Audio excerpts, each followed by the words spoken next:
So ह्याच्यामध्ये dynamic memory allocation कशी केली जाईल एक्झाम्पलमध्ये. तर एक्झाम्पलमध्ये डायनॅमिक मेमरी अलोकेशन करण्यासाठी ह्याच्यामध्ये जे टेक्निक्स दिले जातात किंवा मेमरी कशी अलोकेशन होईल हे पाहूयात आपण याच्यामध्ये. तर दिलेल्या एक्झाम्पलमध्ये आपण इथे इंटिजर किती मेमरी अलोकेट केली तर 2 बाइट्स एवढी इंटिजर मेमरी अलोकेट केली. त्या अलोकेट केलेल्या मेमरीच्या लोकेशनला आपल्याला डेटाबेस प्लेस करायचे.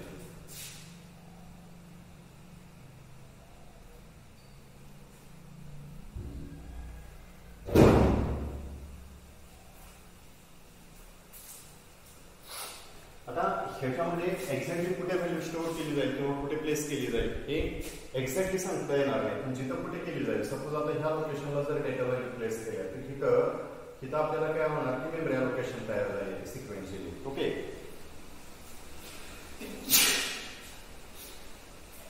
आता ह्या लोकेशनच्या ज्या व्हॅल्यू आहेत त्या व्हॅल्यू कशा असतील तर पहिल्या बकेट्स इथं तयार करून घेतले आपण 1 2 3 4 आणि 5 बकेट्स इथं तयार झाले. तर ह्याच्यामध्ये तिथं 5 साईज दिली आपण आणि प्रत्येक डेटा टाईपमध्ये तिथं जी काही मेमरी अलोकेशन केलेली आहे किती मेमरी अलोकेशन होते किंवा कशी केली जाते तर ते पाहूयात आपण याच्यामध्ये.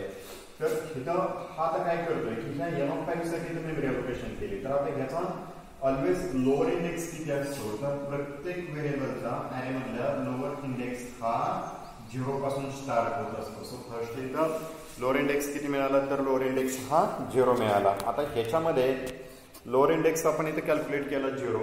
ह्याच्यामध्ये हा जो आहे तो अप्पर इंडेक्स किती आहे तर त्या अप्पर इंडेक्स आपण कॅल्क्युलेट करूयात.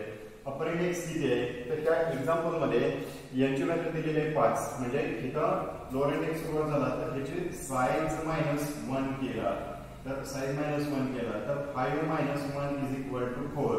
सो ह्याचा लोअर इंडेक्स किती मिळाला तर 4 ही व्हॅल्यू ह्याच्यामध्ये लोअर इंडेक्स मध्ये कॅल्क्युलेट करण्यासाठी मिळाली आपल्याला.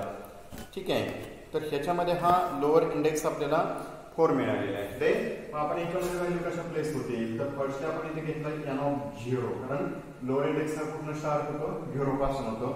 सेकंड वन n1 घेतला, देन n2 घेतला, देन n3 घेतला आणि लास्ट वन n4 घेतला. असे जे डेटा व्हॅल्यूज आहेत त्या डेटा व्हॅल्यू आपल्याला इथं प्लेस झालेला पाहायला मिळतील. मग आपल्याला इथं ही मेमरी अलोकेशन करून जाईल. आता ह्याच्यामध्ये आपल्याला व्हॅल्यू युजर कडून एंटर करून घ्यायचे. इथं झालं मेमरी अलोकेशन. आता इथं मेमरी अलोकेशन झाल्यानंतर इथे इंटिजर n5 ला किती मेमरी अलोकेट झाली तर इथं 2 × 5 = 10 बाइट्स एवढी मेमरी अलोकेशन झाली. मग इथं काय होईल तर आता इथं क्लिअर स्क्रीन फंक्शन घेतला आणि आय घेतला. आय हा कशासाठी घेतला तर लूपसाठी घेतला. म्हणजे एक्झॅक्टली हाऊ मेनी टाइम्स आपल्याला ते एक्झिक्यूट करायचे किंवा कुठपर्यंत एक्झिक्यूट करत जायचे हे जेव्हा किंवा ॲरेला जेवढं साईज दिलेली आहे तिथपर्यंत आपल्याला डेटा व्हॅल्यूला एक्सटेंड करता आले पाहिजेत. आणि ते एक्सटेंड करण्यासाठी आपण ह्याच्यामध्ये कोणाचं यूज केलं तर त्या आय ह्या व्हेरिएबलचा यूज करणार आहे. सो हिअर काय केलं की क्लिअर स्क्रीन फंक्शन यूज केला. प्रिंटएफ मध्ये enter the list values array मध्ये व्हॅल्यू आपल्याला इथं एंटर करून घ्यायचे. मग इथं व्हॅल्यू एंटर करण्यासाठी आपण इथे काय वापरलं की for i = 0 i > i++ use केलं गेलं इथं. ओके, आता इथं युजरचं जे मेसेज दिला युजरला तर तो मेसेज काय आहे किंवा डेटा व्हॅल्यू कशा इथं एक्झिक्यूट होतील ते पाहूयात आपण याच्यात.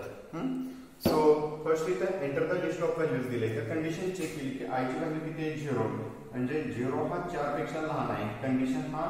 कंडिशन ट्रू आहे किंवा फॉल्स आहे चेक केली तर 0 हा 4 पेक्षा लहान आहे. कंडिशन ट्रू झाली की कुठे गेला स्कॅनएफ मध्ये गेला पर्सेंटेज ऍड्रेस n(i) घेतला. सो n(i) ची लोकेशन किती आहे तर 0 आहे n(i) आणि n(i) किती आहे तर n(i) हा सुरुवातीला 0 या लोकेशनला आहे. ओके, म्हणजे आपण इथं डेटा व्हॅल्यूज मांडून घेऊयात की एक्झॅक्टली n(i) किती आहे किंवा डेटा व्हॅल्यू कशा प्लेस केली जाते.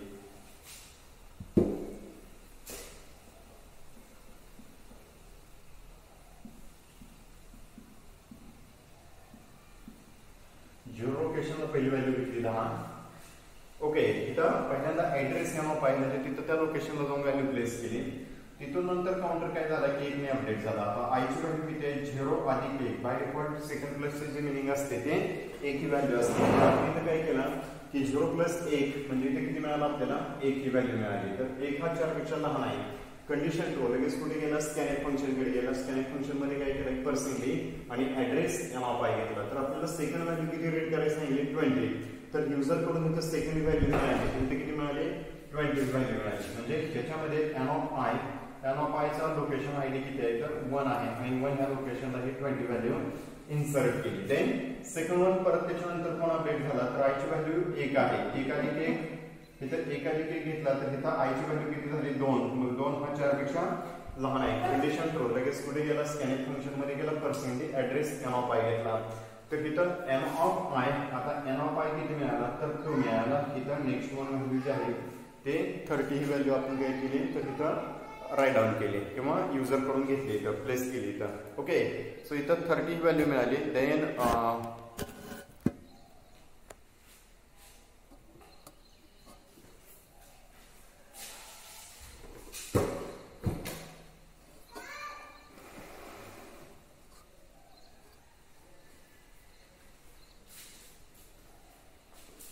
थर्टी व्हॅल्यू आपण इथे काय झाली प्लेस केली. आता ह्याच्यामध्ये काय होईल नेक्स्ट वन इथं ही थर्ड लोकेशनची व्हॅल्यू मिळाली. त्या नेक्स्ट वन आणखी एकदा आय हा इन्क्रीमेंट झाला. आयची व्हॅल्यू किती आहे इथं 2 अधिक 1 3 मिळाला म्हणजे इथे किती घेतला 3. 3 हा 4 पेक्षा लहान आहे. कंडिशन ट्रू आहे का चेक केली तर scan percentage address N of I केला तर इथं थर्ड जो आहे तो इथं थर्ड लोकेशन घेतला तर इथं नेक्स्ट वन व्हॅल्यू जी मिळाली ती 40 मिळाली म्हणजे इथं नेक्स्ट वन जी व्हॅल्यू सांगितली होती ती 40 घेतली. देन नेक्स्ट वन आणखी एकदा आय काय झाला इन्क्रीमेंट झाला. आता आयची व्हॅल्यू पाहायचं किती आहे 3 अधिक 1 3 अधिक 1 किती मिळाली तर 4 झाला. 4 हा 4 पेक्षा लहान आहे तर इक्वल आहे. चेक केला तर 4 हा 4 पेक्षा लहान आहे सॉरी 4 हा 4 एवढा इक्वल आहे आणि जेव्हा इक्वल असतं त्यावेळेस ती कंडिशन ट्रू असते आणि कंडिशन ट्रू झाली की काय झालं scan percentage address N of I घेतला तर आता इथं एन ऑफ आय किती मिळाला तर इथे घेतला 4 आणि इथे व्हॅल्यू किती मिळाली 50. म्हणजे आपण जर इथे काउंटिंग केलं तर लास्ट डिजिट आपल्याला 4 मिळतोय पण ऍक्च्युअल टोटल नंबर ऑफ किती व्हॅल्यू आहे त्या 1 2 3 4 5 म्हणजे आपण इथं रिप्रेझेंट करूया. First location 1 2 3 then 4 then 5. 5 ह्या लोकेशनला 5 च्या व्हॅल्यू स्टोअर केल्या पण त्याची लास्ट इंडेक्स साईज जी दाखवली गेली तर इथं साईज लास्ट इंडेक्स साईज किती आहे तर 4 आहे. तर इथं लास्ट लोकेशनला 4 लोकेशनला 50 ही व्हॅल्यू प्लेस केली गेली. आता इथं ह्या व्हॅल्यू झाल्या रीड करून ऍक्च्युअल आपल्याला इथं व्हॅल्यू डिस्प्ले करायची. मग आपण इथे काय वापरलं की प्रिंटएफ स्टेटमेंट वापरला आणि प्रिंटएफ स्टेटमेंट मध्ये काय वापरतोय तर डिस्प्ले. कोणाला डिस्प्ले करतोय डिस्प्ले अरे व्हॅल्यूज. ओके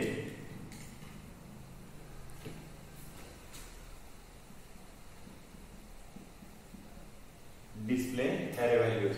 आता ज्या रीड केलेले आहेत ना त्याच व्हॅल्यू आपल्याला इथं डिस्प्ले करायची. सो नाव नेक्स्ट वन इथं काय वापरलं printf statement slash N display array values. तर अरेच्या व्हॅल्यू आपल्याला काय करायच्या डिस्प्ले करून टाकायच्या. मग इथं काय वापरलं की आपण इथं आयची व्हॅल्यू किती आहे 0 I is equal to 4 I plus plus.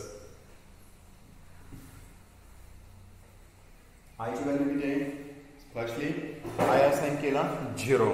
Okay so I किती आहे तर 0 म्हणजे आयच्या पहिल्या लोकेशन किती आहे तर 0 आणि 0 लोकेशनला जी व्हॅल्यू आहे ती 0 लोकेशनला कोणती व्हॅल्यू आहे 10 आहे.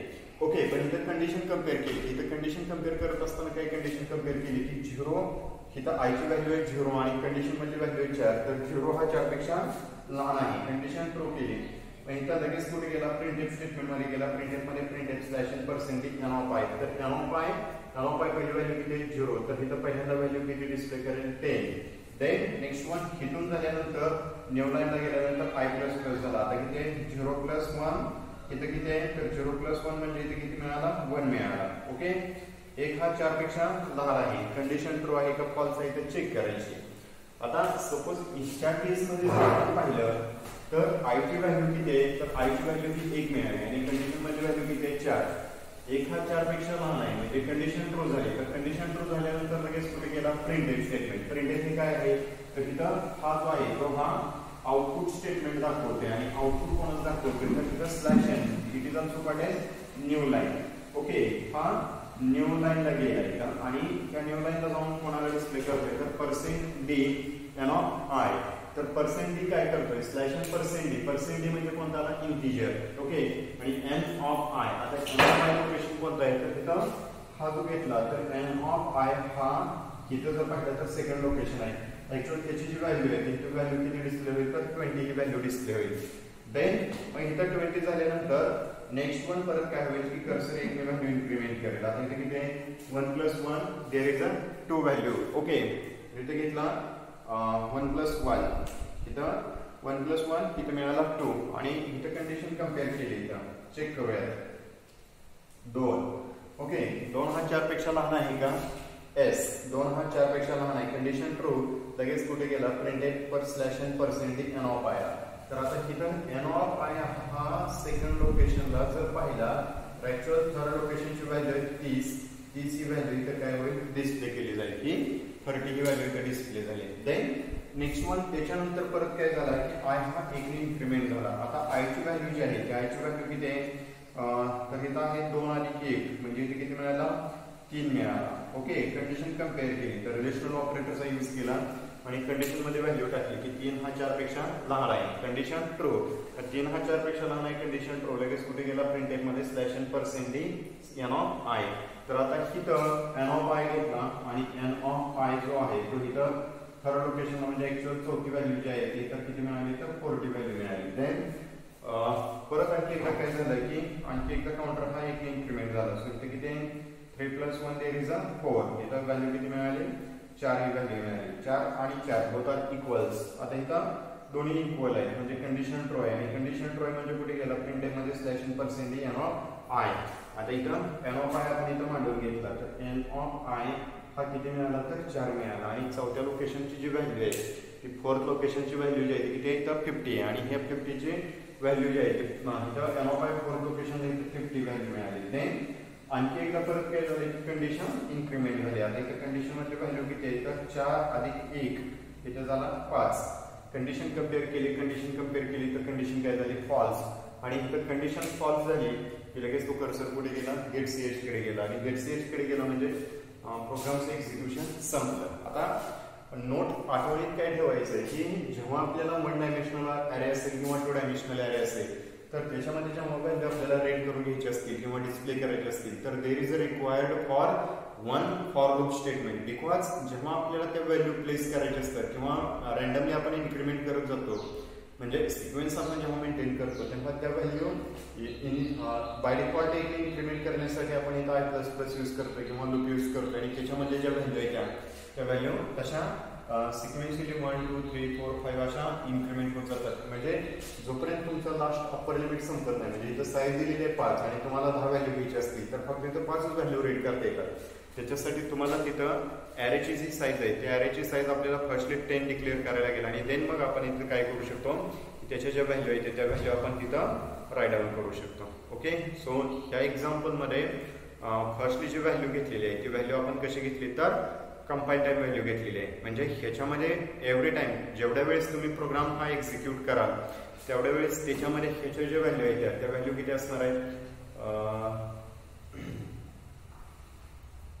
सॉरी आपण इथं व्हॅल्यू दिलेली नाही रन टाइम व्हॅल्यू घेतलेले आहेत आपण याच्यामध्ये रन टाइमचा प्रोग्राम घेतला आता हाच प्रोग्राम आपण कंपाईल टाइम मधनं घेऊयात तर रन टाइम मध्ये इथं प्रोग्रामच्या स्कॅनिंग फंक्शन मधनं ह्या व्हॅल्यू रीड केल्या ओके सो स्टॉप हिअर